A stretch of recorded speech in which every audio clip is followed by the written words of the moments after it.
Talk today. This is Harinder Bhatia back with you again. So आज हम बात करने जा रहे हैं, जब आप as a international student Canada के अंदर एंटर करते हैं, एक नई कंट्री होती है आप लोगों के लिए, तो आपको पहली 5 चीज़ें क्या करनी चाहिए कनाडा में एंटर करते ही। मेरे पास इससे रिलेटेड काफ़ी सारा एक्सपीरियंस है, बिकॉज जब मैं कॉलेज में था आज से कुछ साल पहले, तब मैं इंटरनेशनल सर्विसेज में जॉब करके आया हूँ और मेरे पास इस चीज़ का काफ़ी सारा एक्सपीरियंस है कि स्टूडेंट्स किस चीज़ की प्रॉब्लम्स वगैरह को फेस करते हैं जब वो लोग एंटर करते हैं कनाडा के अंदर। और मेरे पास इन चीज़ों के सॉल्यूशंस भी हैं कुछ, जो मैं आपके साथ आज शेयर करूंगा कि आपको क्या करना चाहिए, उससे क्या प्रॉब्लम्स हो सकती हैं, उन प्रॉब्लम्स को बचने के लिए क्या सॉल्यूशंस हैं। सो उन 5 चीज़ों के बारे में आज हम डिस्कस करेंगे और मेरे एक्सपीरियंस को शेयर करेंगे। So let's go one by one. So number first पे बात करते हैं registration with the college. So basically registration with the college क्या है कि जैसे ही आप लोग एज सून एज कनाडा के अंदर लैंड करते हैं, आप लोगों को कॉलेज को रिस्पॉन्ड करना होता है, कॉलेज में जाना होता है, अपनी प्रेजेंस को वहाँ पे दिखाना होता है that you are already in Canada safely and you gonna be starting your programme for so and so date, जब भी उसकी स्टार्ट करने की प्रोग्राम की टाइम जोन है उसका स्टार्ट करने का। अगर आप लोग ये चीज़ मिस कर जाते हैं और आप लोगों को लगता है कि कॉलेज में तो आपका एडमिशन हो रखा है, आपके पास ऑफर लेटर है, सो ये आपकी भूल है कि आपकी फ़ीस, आपकी रजिस्ट्रेशन आपके पास है। जब तक आप लोग फिजिकली कॉलेज के अंदर जाके अपनी प्रेजेंस नहीं बता सकते that you are already in Canada, ये रजिस्ट्रेशन वो लोग आपकी किसी भी टाइम पे कैंसिल कर सकते हैं, क्योंकि उन लोगों ने ऑफर लेटर्स जो होते हैं, जो स्टूडेंट वीज़ा होते हैं, वो नॉर्मल नंबर ऑफ सीट्स से ज़्यादा दे रखे होते हैं। जो भी लोग फिजिकली जो है कॉलेज के अंदर पहुंच जाते हैं, उन लोगों को वो सीट्स अलॉट हो जाती हैं।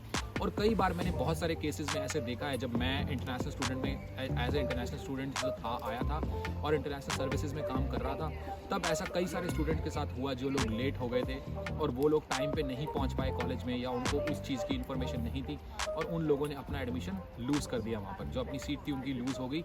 सो ऐसा ना हो जाए आपके साथ। सो बेसिकली आप ये सोचिए कि जैसे ही आप लोग आते हैं नेक्स्ट डे या नेक्स्ट टू नेक्स्ट डे, जैसे ही आप लोग कंफर्टेबली हो जाते हैं वहाँ पर एनवायरनमेंट के साथ, बाकी चीज़ों के साथ, आप लोग किसी की भी हेल्प से कॉलेज में पहुँचे और वहाँ पर अपनी रजिस्ट्रेशन को फुलफ़िल करें, इंस्टेड कि आप किसी भी बात का वेट करें। और जो इसके अंदर एक चीज़ है वो ये है कि आप जब इस कॉलेज की रजिस्ट्रेशन कराते हैं, अपना जो भी कॉलेज है, आपका ओंटारियो में है या ओटावा में है या क्यूबेक में है, कहीं पर भी है, सो इसके साथ एज सून एज आप लोग अपनी रजिस्ट्रेशन को फिनिश करते हैं कॉलेज के साथ, वो लोग आपको एक स्टूडेंट आईडी दे देते हैं, जिस स्टूडेंट आईडी के बेस पे आपको काफ़ी सारी जो सर्विसेज होती हैं कॉलेज में एंटर करने की किसी भी टाइम पे, बिकॉज 6 बजे के बाद कॉलेजेस के डोर्स जो हैं क्लोज हो जाते हैं, सिर्फ ऑटोमेटिक डोर्स क्लोज होते हैं, आप अपनी स्टूडेंट आईडी से उस डोर्स को एक्सेस कर सकते हैं और कॉलेज के अंदर एंट्री ले सकते हैं। फिर लाइब्रेरी का एक्सेस आपको मिल जाता है, बुक्स का एक्सेस आपको मिल जाता है, कंप्यूटर पे सेट डाउन करने का, वाईफाई यूज़ करने का, काफ़ी सारे एक्सेस जो हैं वो स्टूडेंट आईडी के साथ ही आपके ओपन हो जाते हैं। और बहुत सारे और भी जो एक्स्ट्रा सर्विसेज होती हैं, बाहर से कहीं डिस्काउंट लेना, ग्रॉसरी के साथ में और चीज़ों के साथ में, वो भी उन स्टूडेंट आईडी के साथ में आपके बहुत सारे ईजी हो जाते हैं। तो मेक श्योर कि आप ये रजिस्ट्रेशन अपने टाइम पे फिनिश कीजिए और स्टूडेंट आईडी लेना मत भूलिए। सो सेकंड नंबर पर हम आते हैं बस ट्रांजिट की सर्विसेज को लेके। सो बेसिकली क्या होता है इसके अंदर, आप जैसे ही कनाडा के अंदर लैंड करते हैं, आपने अपनी रजिस्ट्रेशन फिनिश कर ली है, उसके बाद आपको ये देखना होता है कि आपने ट्रैवल करना कैसे है। अगर आपने ऑलरेडी कहीं घर ले लिया है या आप लेने वाले हैं, आपने डिसाइड कर लिया है, या आपने कोई रिलेटिव्स के साथ रह रहे हैं, तो आपको वहाँ से कम्यूट करना रहेगा कि आपको डेली जाना कैसे है, अपने जॉब पर, अपने कॉलेज वगैरह के अंदर जो भी आपकी क्लासेस लगेंगी, तो आपको बस की जो सर्विसेज हैं वो लेनी ज़रूरी हैं। उसके लिए जो होता है, आपका एक बस का कार्ड होता है यहाँ पे पब्लिक ट्रांजिट का। कभी कभी क्या होता है कि कॉलेज वाले आपकी फ़ीस के अंदर ही उस कार्ड को इंक्लूड कर देते हैं, उस मनी को। सो आपका जो कॉलेज का कार्ड होता है वही आपका बस का कार्ड होता है। उसी कार्ड को आप टैप करके जो है ट्रांजिट के अंदर विजिट कर सकते हैं, ट्रैवल कर सकते हैं one place to another. But अगर आपका बस पास जो है इंक्लूडेड नहीं है कॉलेज की तरफ से, तो आपको वो सेपरेटली बाय करना पड़ता है। जैसे कि अगर 3 मेन सिटीज़ हैं, जैसे मैं अभी फिलहाल लंदन ओंटारियो में रह रहा हूँ, यहाँ पर बस पास की जो मंथली सर्विसेज हैं वो है $95। अगर तो आपका बस पास इंक्लूड नहीं है, then you have to take that $95 bus pass as a monthly. But Fanshawe college जहाँ पर मैं पढ़ा था, मेरी बस पास जो सर्विसेज थी वो इंक्लूडेड थी मेरी फ़ी के अंदर, सो मुझे एक्स्ट्रा कोई कॉस्ट नहीं भरनी पड़ी उस चीज़ की। So that was a final thing. But अगर आप ब्रैम्पटन में आ रहे हैं या अगर आप टोरंटो के किसी कॉलेजेस में आ रहे हैं, सो बहुत सारे कॉलेजेस ऐसे हैं जो लोग इन सर्विसेज को इंक्लूड नहीं करते हैं। अगर मैं ब्रैम्पटन की बात करूँ, तो वहाँ पर मंथली पासेस की जो मंथली पब्लिक ट्रांजिट का जो मंथली का पैसा है वो टोटल है $128, जिसका मैं स्क्रीनशॉट आपके साथ में शेयर कर रहा हूँ मेरे लेफ्ट हैंड साइड पे।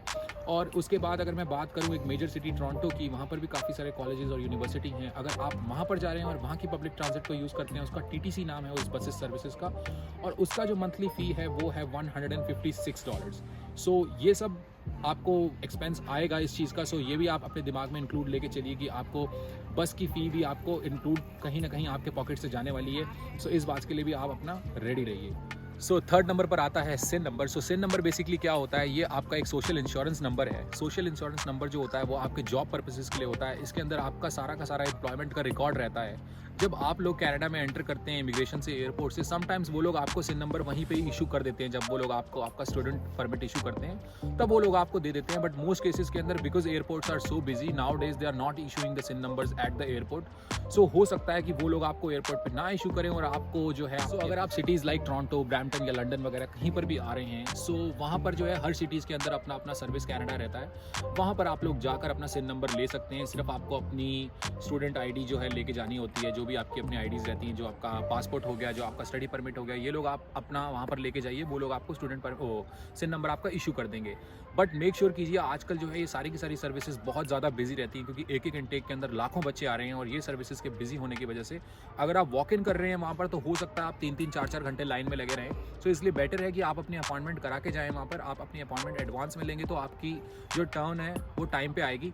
और दूसरी बात ये, अगर आप मिसिसागा जैसी सिटी में आ रहे हैं या ब्रैम्पटन जैसी सिटी में आ रहे हैं, तो कुछ बड़े बड़े गुरुद्वारे हैं वहाँ पर, जैसे ओंटारियो खालसा दरबार के बारे में मुझे पता है। वहाँ पर भी मंडेज़ के डे में सिन नंबर बनते हैं। सो वहाँ पर भी आप जाके, हो सकता है कभी कभी वो टाइमिंग चेंज भी रहते हैं, सो आप वहाँ जाके भी पता कर सकते हैं। अगर वो लोग वहाँ पर सिन नंबर की कोई डेट है बना सकते हैं, सो आप वहाँ से ही बना। सो फोर्थ नंबर पर आती है बैंक की रजिस्ट्रेशन। आपने जिस भी बैंक में अपनी GIC का अकाउंट खुलवाया है इंडिया से, जो भी आपके कंसल्टेंट ने खुलवाया है, चाहे वो स्कॉशिया बैंक है, CIBC है, RBC है या ICICI बैंक है, कोई भी बैंक है, उसके अंदर आप लोगों को जो भी उसकी नियरेस्ट ब्रांच रहती है, वहाँ पर आप लोगों को जाके रजिस्ट्रेशन करानी होती है। आपको आपका पासपोर्ट, आपका स्टडी परमिट और आपका सिन नंबर ले जाना बहुत ज़्यादा इंपॉर्टेंट है। अगर आप लोग अपना सिन नंबर वहाँ पे नहीं लेके जाते हैं, सो आपको नेक्स्ट टाइम जाके फिर से सिन नंबर इशू करवाने के बाद आप लोगों को उनके पास फिर से विजिट करना पड़ता है सिन नंबर को रजिस्ट्रेशन करवा के उनको सबमिट करवाने के लिए वहाँ, क्योंकि ये बहुत नीडेड स्टेप है। उसके बाद जब आप लोगों ने जो $10,000 डिपॉजिट कराए हैं इनिशियल स्टेज पे, जब आप लोग अपनी रजिस्ट्रेशन बैंक के साथ फिनिश करते हैं, वो लोग आपको फर्स्ट मंथ में ही एंटर करते साथ ही आपके रजिस्ट्रेशन फिनिश के बाद आपको उस $10,000 में से $2,000 दे देते हैं। जिन $2,000 से आप, हो सकता है आप अपना मंथ का रेंटल बुक करें या और भी जिस भी पर्पसेस के लिए आपको वो $2,000 नीडेड है, आपको अगर कॉलेज से कुछ बुक्स वगैरह बाय करनी है, then you can spend that $2,000। Otherwise वो लोग आपको एक अपना क्रेडिट कार्ड भी आपको इशू करते हैं without having any credit history, without having anything. Make sure कि आप वो अपना क्रेडिट कार्ड ले लें, क्योंकि वही आपकी क्रेडिट हिस्ट्री को आगे जनरेट करेगा। सो ये क्रेडिट कार्ड लेना भी बहुत ज़रूरी है और बैंक की रजिस्ट्रेशन भी ज़रूरी है। विदाउट हैविंग बैंक रजिस्ट्रेशन वो $10,000 का एक्सेस आपको नहीं मिलने वाला। So make sure registration time पे करवा लें।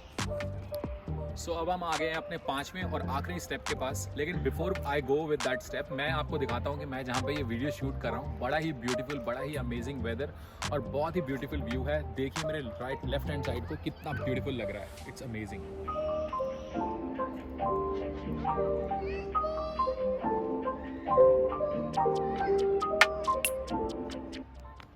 So fifth and last step जो है वो है आपकी हेल्थ इंश्योरेंस की रजिस्ट्रेशन। जो है कंपनी के साथ, जिस भी कंपनी के साथ आपका हेल्थ इंश्योरेंस है, जब आप एज अ स्टूडेंट आए हैं, आपकी कॉलेज की फ़ीस में ही ये इंश्योरेंस जो है इंक्लूड रहता है। आपको अलग से सेपरेट लेने की ज़रूरत नहीं है। आप उसकी कवरेज चेक कर सकते हैं। अगर आपको लगता है कि वो कवरेज कम है तो आप एक्स्ट्रा भी आउटसाइड में थर्ड पार्टी इंश्योरेंस भी ले सकते हैं। बट अगर नॉर्मल केसेस में आपको ज़रूरत नहीं है, अगर आपको कोई ऐसी मेडिकल कंडीशन नहीं है। लेकिन ज़रूरी इसलिए है उसका रजिस्ट्रेशन कराना। अगर आप उसका रजिस्ट्रेशन नहीं कराते हैं और आपको by the chance you get into an accident, you get into any sickness और एनीथिंग या एनी मेजर प्रॉब्लम्स, सो वो चीज़ आपको कवर नहीं करती है। सो मेक श्योर आप अपना टाइम के साथ उसमें रजिस्ट्रेशन करवा लें, ताकि अगर कुछ भी आपको सिकनेस आती है तो आप उस इंश्योरेंस को क्लेम कर सकें।